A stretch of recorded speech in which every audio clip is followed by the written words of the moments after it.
Alors, comme on l'a vu précédemment, les forces, ce sont des vecteurs. Sur un objet donné, il y a toujours une combinaison de plusieurs forces qui vont s'appliquer. Par exemple, si je regarde ma gymnaste ici, bien, pour maintenir cette position sur la poutre, bien, il y aura une force qui va la tirer vers le bas, hein, qui sera son poids, la force gravitationnelle, et elle aura une force dans chacun de ses bras aussi pour la maintenir en position d'équilibre.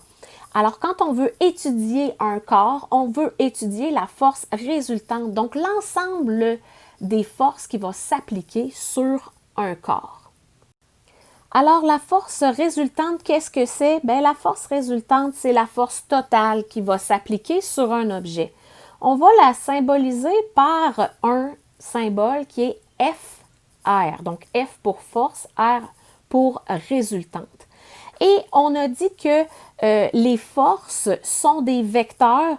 Ça veut donc dire que une force résultante, c'est une somme vectorielle de toutes les forces qui s'appliquent sur un corps. Donc, qu'est-ce que j'aurai besoin de faire? J'aurai besoin de calculer la composante X de chacune des forces et calculer la composante Y de chacune des forces qui va s'appliquer sur mon objet afin de pouvoir connaître ma force résultante. Si tu ne te rappelles plus comment calculer les composantes d'un vecteur, je t'invite à retourner dans ta théorie du chapitre 3 où on a parlé des vecteurs. Et si tu ne te rappelles plus comment faire une somme vectorielle, donc une somme de plusieurs vecteurs, retourne aussi dans cette théorie. C'est un concept qu'on va utiliser énormément dans le module sur la dynamique. Donc, tu dois maîtriser les vecteurs, tu dois maîtriser le calcul des composantes vectorielles et tu dois maîtriser aussi l'addition vectorielle, la somme des vecteurs. Pour nous aider à bien visualiser les forces qui s'appliquent sur un corps, on va utiliser ce qu'on appelle un diagramme de corps libre. Donc, c'est un schéma simplifié des forces. Pas besoin d'être un grand dessinateur pour arriver à faire un diagramme de corps libre. C'est très simple. Un diagramme de corps libre, donc, c'est une représentation visuelle de toutes les forces qui vont s'appliquer sur un corps et on va le tracer dans un plan cartésien. Donc, à chaque fois que vous voulez tracer un diagramme de corps libre, je vous invite à vous tracer un plan cartésien. Hein, donc, on a les X et on a les Y. Ensuite de ça, vous devez choisir l'objet que vous voulez représenter. On va faire un exemple dans quelques minutes, mais l'objet que vous choisissez d'observer, de représenter, celui sur lequel les forces s'appliquent, on le place au centre de notre plan cartésien, puis on fait un gros point pour le représenter.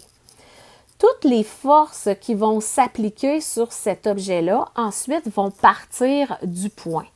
Donc, par exemple, disons que j'aurais un livre qui est déposé sur une table.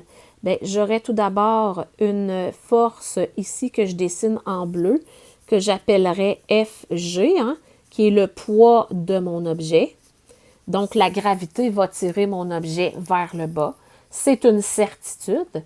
Et aussi, mon objet, si j'analyse la situation, mon livre placé sur une table, eh bien, il ne flotte pas dans les airs et il ne défonce pas la surface de la table. Ça veut donc dire que j'aurai une force qui est ici présente en direction opposée, mais de même grandeur à FG, qu'on appellerait une force de soutien, par exemple, de la table. Et cette force-là, elle me permettrait de maintenir mon objet à la surface, mon livre, à la surface de la table. Donc, quand je représente un objet et ses forces, je le mets d'abord dans un plan cartésien. Je représente mon objet en plein centre du plan cartésien par un gros point. Et ensuite de ça, bien, je vais dessiner les forces qui s'appliquent sur mon objet dans ce plan cartésien. une fois que mon diagramme de corps libre va être tracé, bien, ça sera le temps de calculer les composantes X de chaque force, les composantes Y de chaque force et ensuite de faire une somme vectorielle de ces composantes pour trouver le nouveau vecteur de force résultante. On se fait un exemple. Cet exemple-là, vous l'avez dans vos notes de cours à la page 3. Donc, je vous invite à mettre la vidéo sur pause si nécessaire et à compléter cet exercice-là en même temps dans vos notes de cours. Donc, qu'est-ce qu'on a? Tout d'abord, un cycliste roule sur une route asphaltée. La force exercée par la gravité est de 690 newtons et la force avec laquelle la route le soutient est de la même grandeur que la force de gravité. Si le cycliste fournit 1200 newtons de force en pédalant et que la force résultante associée à cette situation est de 857 newtons, quelle est la grandeur et l'orientation de la force de frottement des pneus du vélo sur l'asphalte?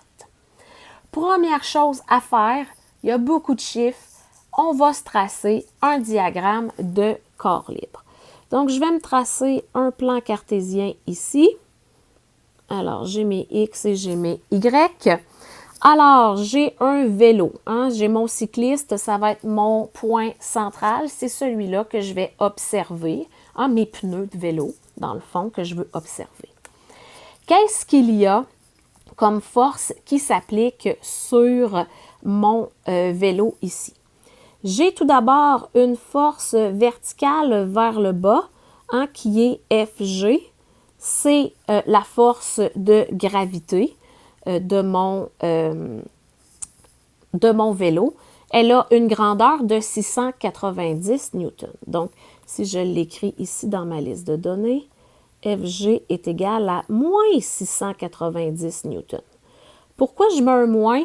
Bien, parce que la force de gravité, elle me tire toujours vers le bas.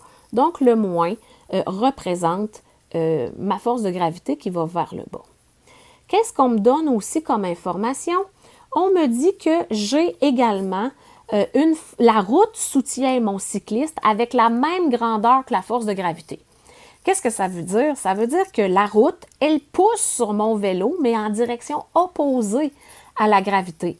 Parce que sinon, mon vélo, mon cycliste, il défoncerait la route.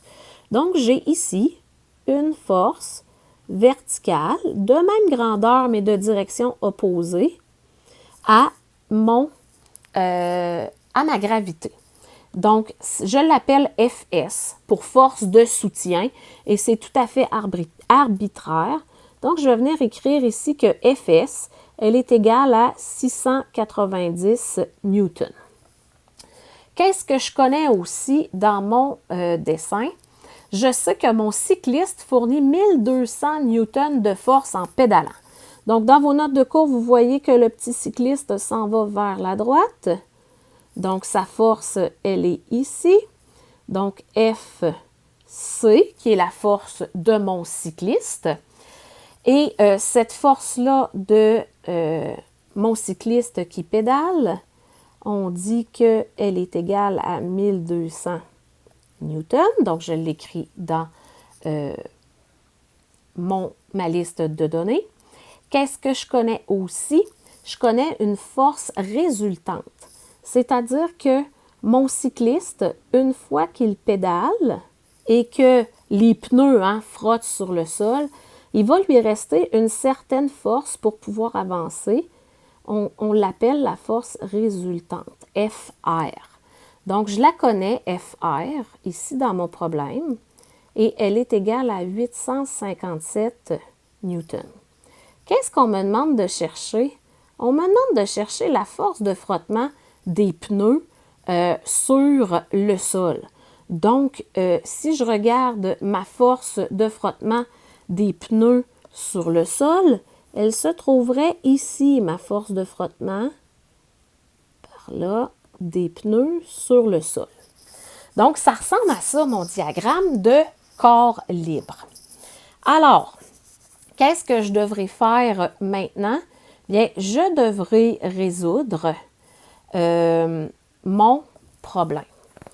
Première chose que je voudrais je voudrais attirer votre attention, c'est sur les forces verticales, donc FG et FS.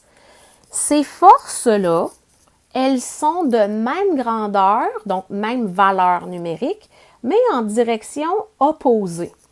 Ça veut dire qu'elles n'auront aucune influence sur le mouvement ici.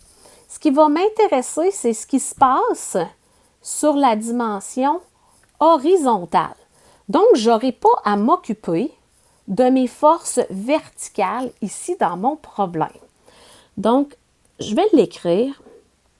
On s'occupe que des forces horizontales.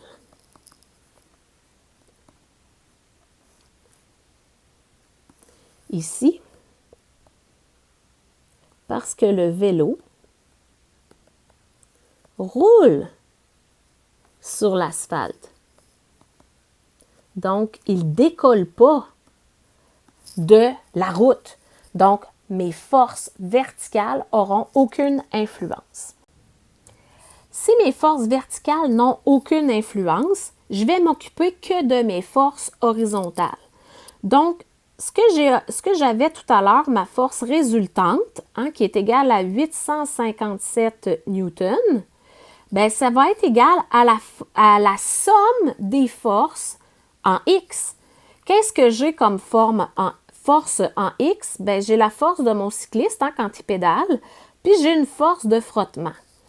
Ça veut donc dire que ma force résultante de 857 newtons, elle est égale à la force de mon cycliste plus la force de frottement des pneus sur l'asphalte. Est-ce que je connais des informations là-dedans? Bien oui, Je sais que ma force résultante, elle est égale à 857. Je connais la force de mon cycliste qui est égale à 1200 newtons. Et ma force de frottement, je vais la chercher. Alors, si je veux isoler ma force de frottement, je devrais soustraire 1200 des deux côtés. Donc, 857 moins 1200 va être égal à ma force de frottement. Ça veut dire que je vais me retrouver avec moins 343 newtons pour ma force de frottement. Le moins que j'ai ici, qu'est-ce qu'il signifie? Il signifie que je suis en direction opposée au mouvement.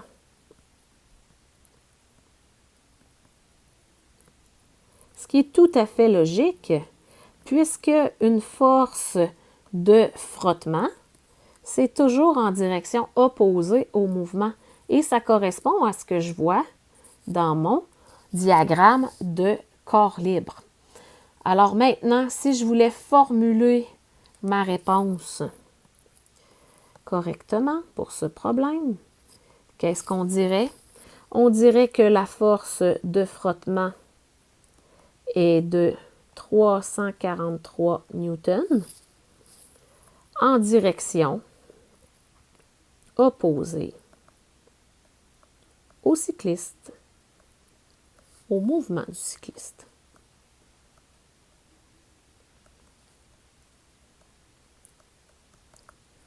Parce que notre signe moins qu'on voit ici nous dit qu'on est en direction opposée au mouvement du cycliste.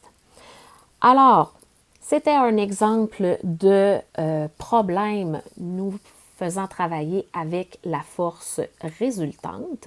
Il y en aura d'autres dans les exercices que vous allez compléter dans quelques instants.